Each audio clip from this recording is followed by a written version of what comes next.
निर्वनीकरण अर्थात जंगलों का विनाश। निर्वनीकरण अर्थात जंगलों का नष्ट होना, अत्यंत निम्न दर से होने वाला निर्वनीकरण। अब इस निर्वनीकरण का प्रभाव, यहां हम पेंसिल या पेन से भी लिख सकते हैं, जंगलों के विनाश का प्रभाव। तो जितने भी लाइन में आपको निशान लगाऊंगा उससे आप निशान लगाएंगे और आंसर लिखते समय आप मुद्दा अनुसार मतलब एरो बनाकर लिखना है। तो निर्वनीकरण का प्रभाव, निर्वनीकरण के प्रभाव व्यापक स्तर पर अनुभव किए जाते हैं। पहला प्रभाव देख सकते हैं, वातावरण में कार्बन डाइऑक्साइड की मात्रा बढ़ती है। ये पहला प्रभाव एरो बनाकर लिखना है। हरित गृह प्रभाव जिसे ग्रीन हाउस इफेक्ट के प्रभाव और जटिल बनते हैं। अगला, वृक्षों का आच्छादन मतलब वृक्षों का घेराव। वृक्षों का आच्छादन दूर होने से, मिट्टी का कटाव होने से कृषि उत्पादन की समस्या बढ़ती है।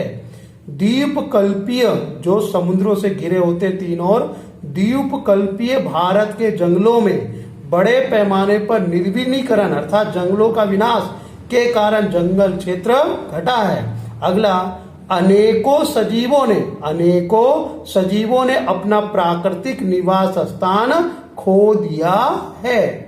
वन्य जीव भोजन एवं पानी की खोज में मानव बस्तियों की तरफ आ जाते हैं। क्यों? क्योंकि जो वन्य जीव है उनका निवास स्थान खो जाता है, इसलिए भोजन और पानी की खोज में मानव बस्तियों की तरफ आ जाते हैं। मांसाहारी वन्य जीवों द्वारा जंगल के नजदीकी क्षेत्रों में बसने वाले पशुपालकों के पशुओं का शिकार करने की घटनाएं बढ़ने लगती है। तो ये आपने देखा निर्वनीकरण का प्रभाव अर्थात जंगल विनाश का प्रभाव। अब हम अगला टिप्पणी लेकर चलते हैं, वन संरक्षण के उपाय। वन संरक्षण के उपाय में आप देखेंगे कि किस तरह से वनों को हमें बचाना चाहिए। तो सर्वप्रथम देखेंगे, लकड़ी के स्थान पर उपयोग में ली जा सके ऐसी सामग्री के लिए संशोधन करना, अर्थात हमें ऐसी सामग्री की खोज करनी है जहां लकड़ी का उपयोग ना हो, उससे लकड़ी का उपयोग घटने से जंगल बचेंगे। अगला देखेंगे, जो उद्योग जंगलों से कच्चा माल प्राप्त करते हैं उनसे भविष्य की आवश्यकता के संदर्भ वनीकरण करवाना, अर्थात जितना वो कच्चा माल के रूप में जंगलों के पेड़ों को काट रहे हैं उतने ही वृक्ष वनीकरण के रूप में दोबारा उगाए।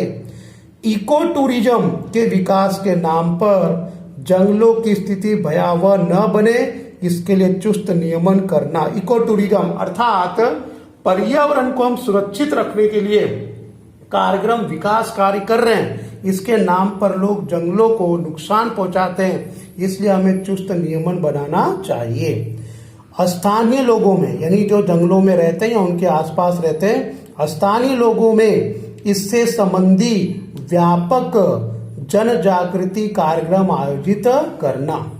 स्कूल कॉलेज स्तर पर सिखाए जाने वाले पाठ्यक्रमों में इस बारे में जानकारी शामिल करना एवं वन संरक्षण की आवश्यकता समझाना।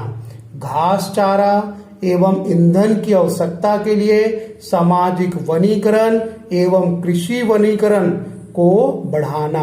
तो देखिए मैंने यहाँ से शॉर्ट बनाया, घास चारा एवं ईंधन की आवश्यकता के लिए सामाजिक वनीकरण एवं कृषि वनीकरण को बढ़ाना। ईंधन की आवश्यकताओं में लकड़ी के उपयोग के स्थान पर सौर ऊर्जा, प्राकृतिक गैस आदि विकल्पों को अपनाना चाहिए। अब इससे क्या होगा कि लकड़ी का उपयोग कम होगा और ज्यादा से ज्यादा हम जंगलों को बचा सकते हैं। तो चलिए अगला देखिएगा, नव संसाधन का मितव्ययी उपयोग करना। मितव्ययी मतलब अधिकतम से अधिकतम उपयोग करना। कीटकों से क्षतिग्रस्त वृक्षों को दूर करने से अन्य स्वस्थ वृक्षों का विकास की प्रक्रिया तीव्र बनेगी। यानी जो वृक्ष में कीट यानी जो वृक्ष में दीमक लग गए, कीटाणु लग गए, उन वृक्षों को काट कर दूर कर देना, ताकि जो स्वस्थ वृक्ष हैं, स्वस्थ मतलब जो अच्छे वृक्ष हैं, वह जल्दी से बढ़ सके।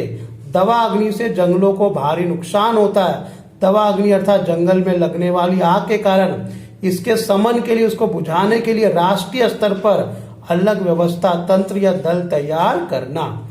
जंगल क्षेत्रों में आए हुए धार्मिक आस्था केंद्रों पर लगने वाले मेले, भंडारे या परिक्रमा के समय परिवहन की सुविधा बढ़ने, प्रवास सुगम होने से हजारों यात्री पहुंचते हैं। उस समय होने वाले कचरे का योग निकाल करना, अगर योग निकाल ना हो तो जंगल दूषित होते हैं। और अंतिम में पशुओं को चराने के लिए अलग विस्तार रखने चाहिए।